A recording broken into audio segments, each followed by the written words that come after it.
Apa aja nih project kita nih biar dapat hadiah-hadiahnya nih. Nah, teman-teman saya sekalian, 2 hal jangan ditinggal. Jangan ditinggal karena itu hadisnya sahih dan diperintahkan kita untuk melakukannya. 2 hal jangan ditinggal. Yang berikutnya ada beberapa kesunahan yang kamu bagus lakukan pada hari Asyura. Kemudian ada beberapa hal yang kamu kerjain boleh, enggak juga enggak apa-apa karena memang enggak ada hadisnya baik sahih maupun dhaif. Ya. Yang pertama nih 2 hal yang hadisnya sahih, jangan sampai ditinggalin. Apa itu? Yang pertama, puasa. Inna shaum yom Asyura yukaffiru dzunub sanah. Sesungguhnya puasa hari Asyura menghapuskan dosa 1 tahun. Puasanya jangan ditinggal. Kemudian yang keduanya, at-tausi'ah 'alal iyal.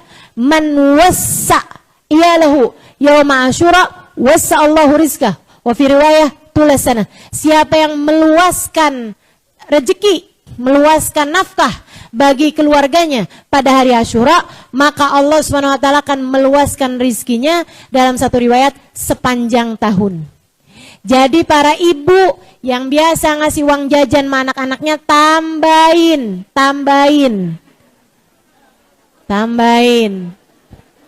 Bu, biasa ngasih uang jajan sama anaknya berapa? 10.000. Tambahin hari itu jadi 11.000. Jangan dikit amat nambahinnya ya. Tambahin kayak 30.000 gitu. Atau kasih hadiah apa gitu. Nyenengin anak-anak kita. Tenang. Janjinya Allah seperti yang disampaikan Nabi Muhammad. Allah akan lapangkan rezekimu sepanjang tahun. Semakin banyak kamu ngasih kelebihannya, insya Allah semakin banyak pula Allah akan ngasih kepadamu kelebihan rizki sepanjang tahun ini. Termasuk kepada orang-orang yang kerja di rumah kita, atau tambahin. Siapa yang kepengen rezekinya luaskan pula rezeki orang lain yang kamu tanggung selama ini, yang kamu bayar mereka selama ini, atau yang kamu beri kepada mereka selama ini. Itu 2 hal yang memang jangan sampai ditinggalkan. Hari Asyura hadisnya sahih. Ada beberapa hal yang sunnah juga meskipun hadisnya dhaif. Ya, apa tuh? Ngasih santunan anak yatim. Walaupun lebih terkenal ya Bu ya daripada yang tadi tuh ya. Kayaknya hari Asyura tuh kayak hari raya anak yatim gitu. Jadi sekalian, itu dia tuh ngasih santunan sama anak yatim. Kemudian lagi ngusap kepala anak yatim. Saya sering ditanya, Ustazah, batasan anak yatim tuh sampai umur berapa? Tergantung untuk disantuni atau untuk diusap kepalanya.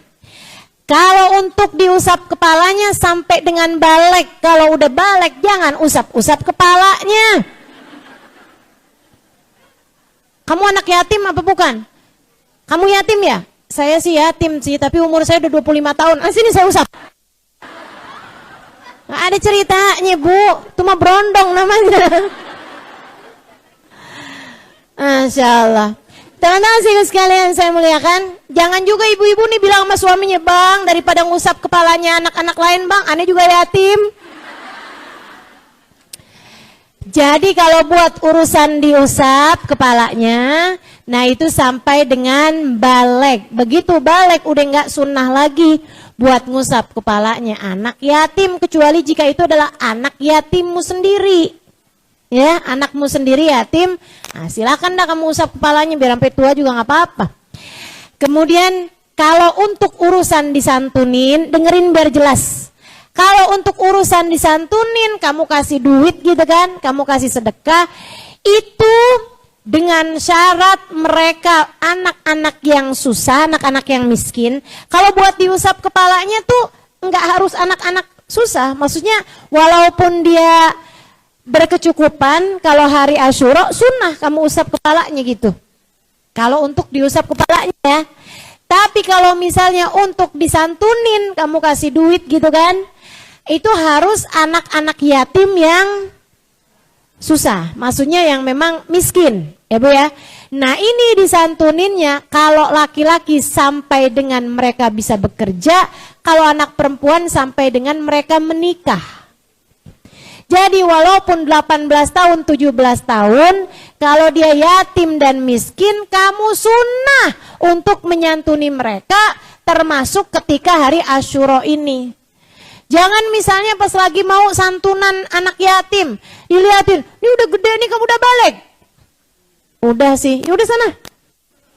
Nggak dapat santunan, padahal dia lebih memerlukan daripada yang sekolah-sekolah SD gitu.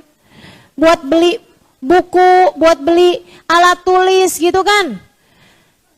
Ada banyak keperluan-keperluan mereka, maka sunnah untuk disantuni sampai dengan balik. Kemudian selain daripada itu, hari Asyura juga.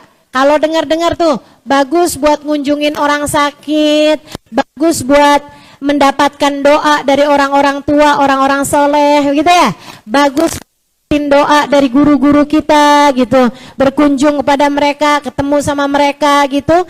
Teman-teman saya sekalian, itu semuanya bagus untuk dilakukan pada hari Asyura, selain daripada banyakin sedekah baik kepada anak-anak yatim terutamanya, ataupun kepada siapapun saja dari umat Islam yang miskin, yang fakir. Itu sunnah untuk kamu bersedekah pada hari Asyura. Selain daripada itu, baca ayat kursi 360 kali. Kalau enggak kamu baca hari ini, bisa juga kamu baca pada tanggal 10 Muharram nanti. Insya Allah sepanjang tahunnya akan terjaga. Sebanyak berapa tadi? 360 kali, sebanyak bilangan hari sepanjang tahun. Ya. Kemudian lagi masing-masingnya dengan Bismillahirrahmanirrahim. Jadi ayat kursinya dengan diawali dengan Bismillahirrahmanirrahim untuk tiap satu ayat kursinya. Ayat kursinya diawali dengan Bismillahirrahmanirrahim.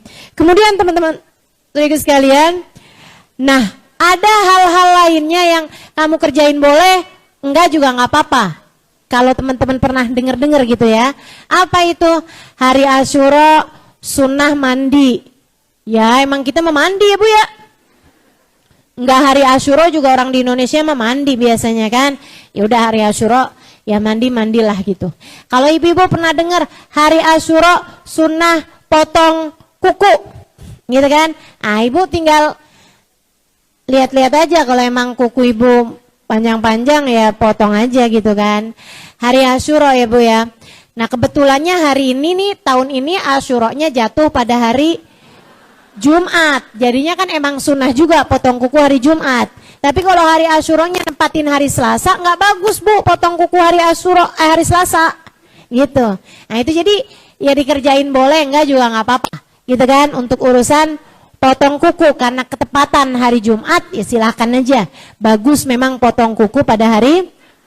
Dan yang terakhir, kalau ibu pernah hari Asyura sunnah pakai celak mata. Itu ibu-ibu sekalian, kalau ibu lagi puasa malah makruh hukumnya untuk bercelak mata. Kecuali kalau ibu-ibu pakai celak matanya sebelum subuh. Gitu kan, pas waktu sahar tuh, waktu ibu-ibu bangun buat sahur gitu ya, buat tahajud, nah ibu pakai celak mata, itu sunnah ibu-ibu sekalian. Tapi kalau habis subuh ke belakang sampai ke maghrib dan ibu lagi keadaannya puasa, maka makruh untuk orang yang berpuasa buat pakai celak mata. Wallahu a'lam bisawab. Dan sehari sebelumnya ibu-ibu sekalian, hari Tasu'a, enggak sunnah apa-apa selain puasa. Puasanya hukumnya sunnah, meskipun tidak seperti kesunahan puasa hari Asyura. Kalau puasa hari Asyura, inna yawm som Asyura yukafir dunub sanah. Sungguhnya puasa hari Asyura ngapusin dosa 1 tahun. Nah hari Tasu'anya Nabi Muhammad niat, kalau umur saya nyampe tahun depan bersama dengan hari Asyura, saya akan puasa juga hari Tasu'anya, tanggal 9-nya, ketika Nabi Muhammad tahu bahwa orang Yahudi ternyata juga puasa hari Asyura. Gitu ya. Jadi kita tanggal 9 puasain hari Tasu'a, karena lanjutin niatnya Nabi Muhammad, pada hari Asyura kita puasa hari Asyura. Wallahu a'lam bishawab.